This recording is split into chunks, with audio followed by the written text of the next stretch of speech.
Ayan guys, may nadaanan nga pala ako sa highway dito sa may sa amin.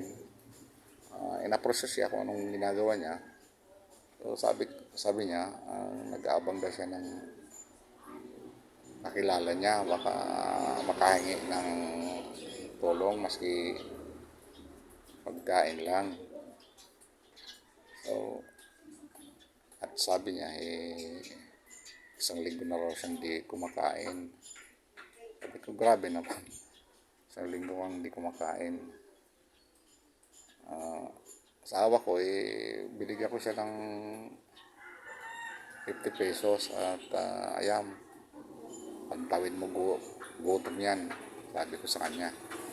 So, buong tuwa siya nung nabutan ko siya ng 50 pesos. So, sabi ko, ayan, ibili mo ng pagkain para maibsan yung gutom mo. Sabi ko, wala rin ako eh. Ayan guys, gusto niyong tumulong sa lalaking ito, message lang kayo sa akin.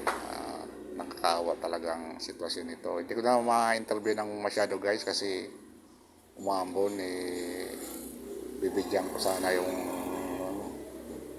bahay niya sa ilalim ng tulay. Kaya next lang video ko sa kanya. Kaya guys, supportan yung aking channel at more subscriber po para makatulong tayo sa ibang nangangailangan.